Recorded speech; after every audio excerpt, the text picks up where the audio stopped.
The always fantastic Tim Grierson is here with me today to talk about a movie you've probably never even heard of, which is so strange. It's called The School for Good and Evil, and Tim's going to explain this weird movie to you. The School for Good and Evil, where the true story behind every great fairy tale begins.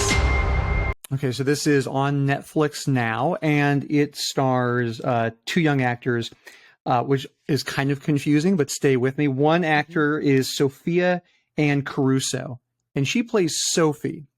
And Sophie is best friends with Sofia Wylie, who plays Agatha. So you have a Sophia, and a Sophie. But the main characters are Sophie and Agatha.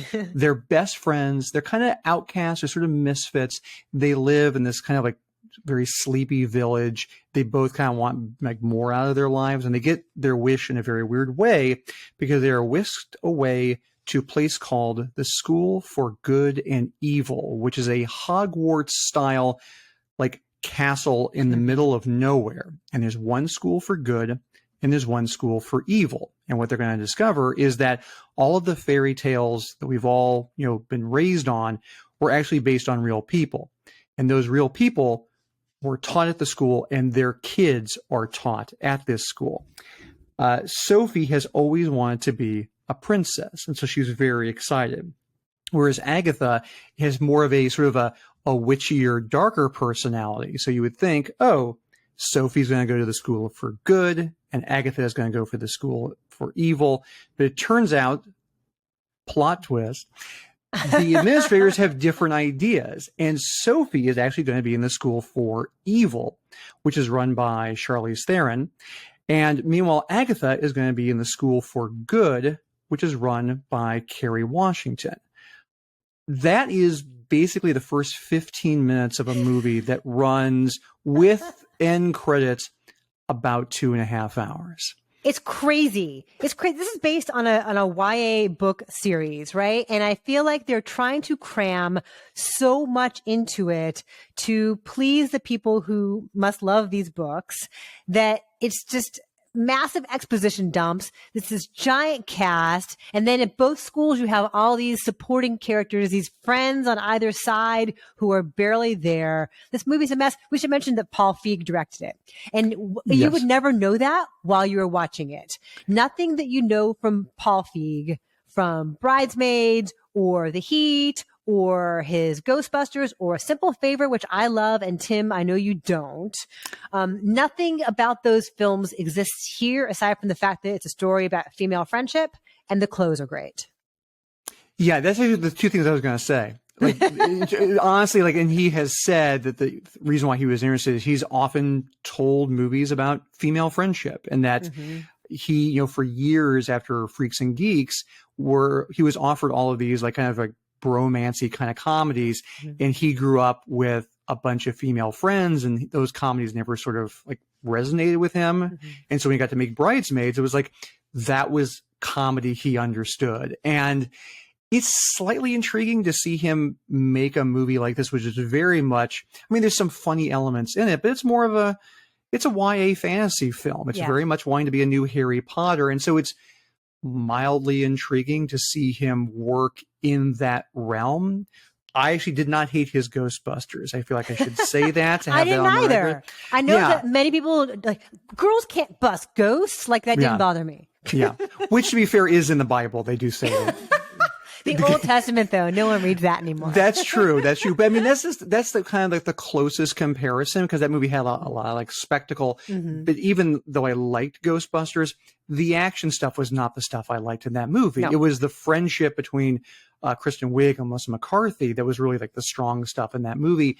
And part of the problem, among many problems with School for Good and Evil, is that even that central relationship is not that interesting in the movie. I have not read the books, and so maybe it's better developed there. But here it just isn't at all. And I think both actors are decent and charming, but they are so surrounded by a lot of lifeless, soulless CGI action set pieces. And also, like you said, it's a movie where there's so much exposition of not only is there a school for good and a school for evil, and this is how these schools work, because Sophie is so convinced she's been put into the wrong school. There's a whole process by which she can like transfer to another school. It doesn't require a lot of paperwork, but it requires a lot of just like more plot exposition of like, you have to do this and you have to do this. And basically the idea is she has to find true love. What happens is there's a character who is the son of King Arthur. He's played by Jamie Flatters. And if she gets him to fall in love with her, then she can go over to the school for good. The moments where the movie actually gets kind of dark were the only moments in the movie I actually sort of liked. I sort of respected the fact that Feig essentially was saying in those moments, like, you know, the fairy tale stories that we grew up on, I think we tend to romanticize them or simplify them when we get older, but they're actually often very dark and have like these like dark life lessons in them. And there's moments when this movie kind of tries to reach to that point and make that idea kind of more resonate. I just feel like none of that stuff really works. And then also Kerry Washington and Charlize Theron have both done a lot of great work in a lot of other movies. And they're basically sort of forced to kind of, they don't camp it up exactly, but Charlize Theron has like an eyebrow arch the entire time when she's like doing her line readings. And so even for like, if you're a parent and your kids really want to see this movie, and so you're like, fine, I'll watch it with them, I don't think even parents are going to get much out of this because even the adult performances are pretty bland. Right. We didn't mention that Michelle Yeoh is in this too. If we mention Michelle Yeoh in it, though, that would be longer than she's actually in the movie, which is really, and you know, before we talked today, you know, Christy, you had said like, this should be like a mini series because there's so much stuff in it, which made me instantly angry at you at the idea that there'd be more of this I would ever have to watch. I'm not saying I want more. No, but no, it's a good point though, because there is sort of a sense that like everything is crammed into this and it almost needs more time to kind of breathe. And to that point, I feel like Michelle Yeoh, Laurence Fishburne, there are other like supporting characters who barely are in this. And I almost wonder if it was longer, those characters would have sort of more time to kind of develop. Also, Cate Blanchett plays the narrator. I was going to say, we didn't mention Cate Blanchett's in this too. Yes. Yeah. There's too many big stars in this movie. And to your point about the costumes, like the costumes look good, and the hair is kind of fun too, I suppose. But even that doesn't help very much, I have to say. It kind of does tell a story though, in terms of like Sophie's evolution. Like the way her clothes evolve, because she's like this prissy Cinderella figure, and the way she like comes into her own and uses her design skills to like tap into who she thinks she truly is. Like that's pretty vivid, and it's not just cool looking for cool looking sake. Like it's actually a reflection of her inner self, as is the case with Agatha once she spends more time at the good school. So in that regard, like the costume design is pretty effective, I thought, but like that is all. Like that's it. It's just too much. And just bland CGI and a lot of like hurling of fireballs and like thumping down on the ground and creating ripples and like swirling blood, and it's all just like fake and empty and soulless. So I'm saying 3.2. I'm going to go with 3. I might have gone a little bit higher, but the movie, and I don't want to spoil this, and I won't spoil this, there's a message at the end of the movie about the importance of friendship.